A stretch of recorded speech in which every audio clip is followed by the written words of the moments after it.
Today, we are diving deep into how the number 5 ranked Houston Cougars took what should have been a tough, dangerous game and turned it into an absolute statement of pure, uncut dominance.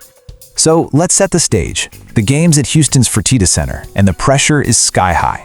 You've got this tough, really good Colorado team rolling in, ready for a brawl, and the Cougars are right in the middle of this brutal stretch of games. The stakes, they couldn't have been higher. And right from the jump, Colorado wasn't just fighting. They came out absolutely firing on all cylinders. I mean, they were showing incredible patience, incredible execution. I mean, just look at this. A gorgeous touch in the paint, a perfect kick out, and Isaiah Johnson buries the 3. This play right here told you everything. Colorado was not intimidated. They were moving the ball like a dream and making Houston's famous defense work for every single second. And it was everybody. You had guys contributing all over the floor. Milos Uzan hits this huge 3, and suddenly Colorado builds an early lead. For a minute there, it really looked like Houston was in for a very, very long day. But you could feel a storm gathering.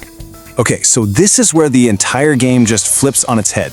See, Houston's whole identity, their brand of basketball, isn't just about scoring.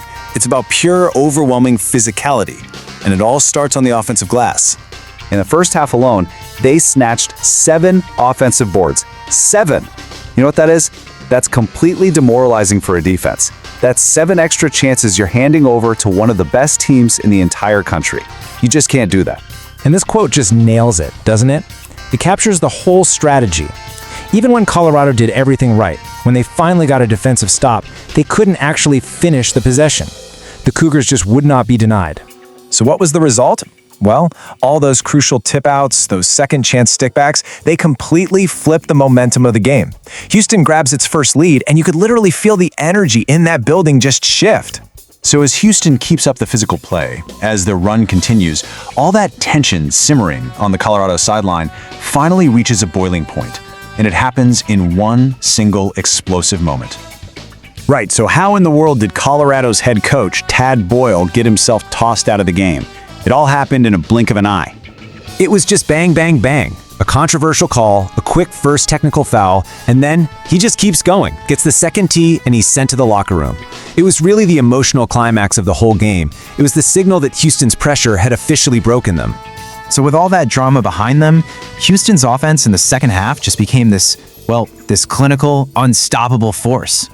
And that clinical execution, it only got more intense. This is where you really saw their incredible depth. It wasn't about 1 or 2 guys taking over. It was everyone, all of them, moving like they shared one mind. And just look at this stat sheet. An unbelievable 7 different players scored in double figures. You know the last time Houston did that? 2005. That is what real depth looks like. It's a total team onslaught that just wears you down into nothing. I mean, their ball movement was basically a work of art.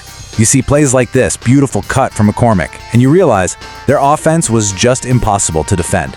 Every single pass had a purpose. Every cut was sharp. It was basketball poetry. So as the clock starts to wind down, you realize Houston isn't just playing to win anymore. No, they were sending a loud and clear message to the rest of college basketball. 107 points. They cracked the century mark for the second time in league play, and it just capped off a complete and total demolition. And here's why that matters. It shows a team that is peaking, hitting its absolute stride at the perfect time, with the postseason right around the corner. Which, of course, leaves us with the big final question.